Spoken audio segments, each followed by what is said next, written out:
जिसमें वीकेंड पर नेताओं ने मौखिक मुकाबले के लिए कठमुल्ला शब्द का चयन किया है।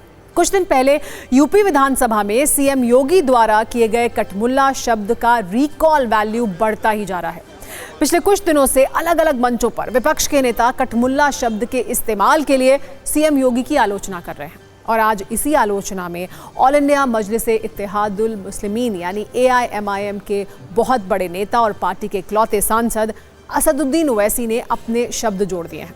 सीएम योगी ने कहा था कि ये लोग उर्दू पढ़ाकर दूसरे के बच्चों को मौलवी बनाना चाहते हैं, देश को कठमुल्लापन की तरफ ले जाना चाहते हैं।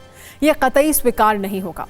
इस पर असदुद्दीन ओवैसी ने कहा है कि यह स्पष्ट है कि यूपी के सीएम को उर्दू नहीं आती, लेकिन वो वैज्ञानिक क्यों नहीं बने, इसका जवाब केवल वो ही दे सकते हैं।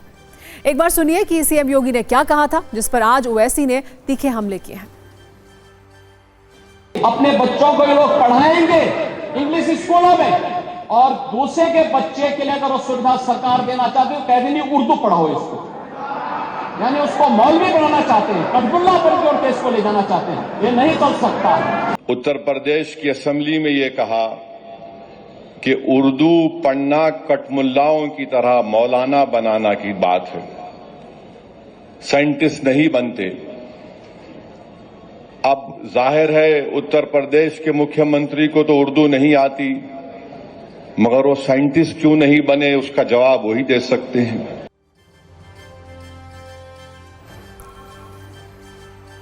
योगी आदित्यनाथ ने पहली बार 18 फरवरी को कठमुल्ला शब्द का इस्तेमाल किया था।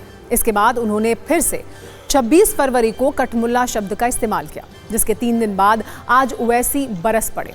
ओवैसी के बयान पर आज योगी आदित्यनाथ ने तो कुछ नहीं कहा, लेकिन बीजेपी कह रही है कि ओवैसी मुसलमानों को कट्टर बनाना चाहते हैं, जबकि विपक्ष इस मामले में ओवैसी के साथ खड़ा हुआ दिख रहा है।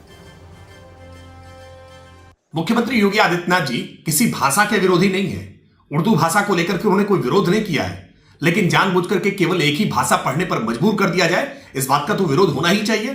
क्या सभी प्रकार की भाषाएं एक समाज के लोगों को नहीं पढ़नी चाहिए? क्या उनको केवल उर्दू में पढ़ने के लिए मजबूर कर देना चाहिए? भौतिकी हो, रसायन हो, गणित हो, विज्ञान हो, अंग्रेजी हो, संस्कृत हो, हर प्रकार की भाषा का जानकारी होनी चाहिए, हर प्रकार का ज्ञान आना चाहिए। लेकिन असदुद्दीन ओवैसी चाहते हैं कि कुछ लोग कूक मंडूक बने रहें, वो विकास न कर सके, आधुनिकता की दौड़ में शामिल न हो सके, सबके साथ प्रतिस्पर्धा न कर सके, वो केवल जिहाद की भाषा को ही समझते रहे। इसीलिए जानबूझ करके वो केवल एक भाषा की वकालत कर रहे।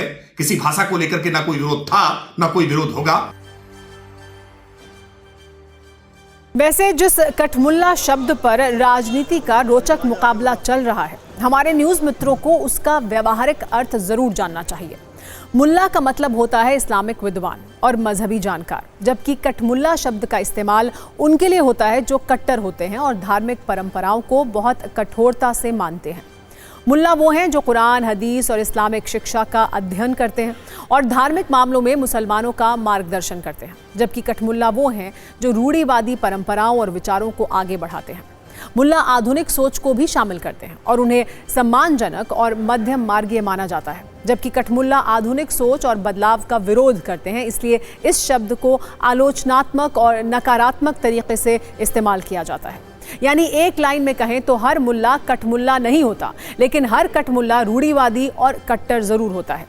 वैसे उर्दू वाले विवाद में ये जानना भी जरूरी है कि कठमुल्ला बनने के लिए उर्दू नहीं अरबी पढ़ने की ज़रूरत होती है, क्योंकि मदरसों में अरबी पढ़ाई जाती है मौलवी बनाने के लिए, लेकिन राजनीति को उर्दू ज़्यादा सूट कर रहा है। और जिस तरह से कठमुल्ला शब्द पर कुछ दिन के बाद राजनीति के सूचकांक में बढ़त बनी हुई है, उससे ये प्रतीत होता है कि 2027 के चुनाव में बटेंगे तो कटेंगे और एक हैं तो सेफ हैं के बाद कठमुल्ला शब्द को वोट खींचने वाला चुंबक बनाने की कोशिश की जाएगी। सत्ता में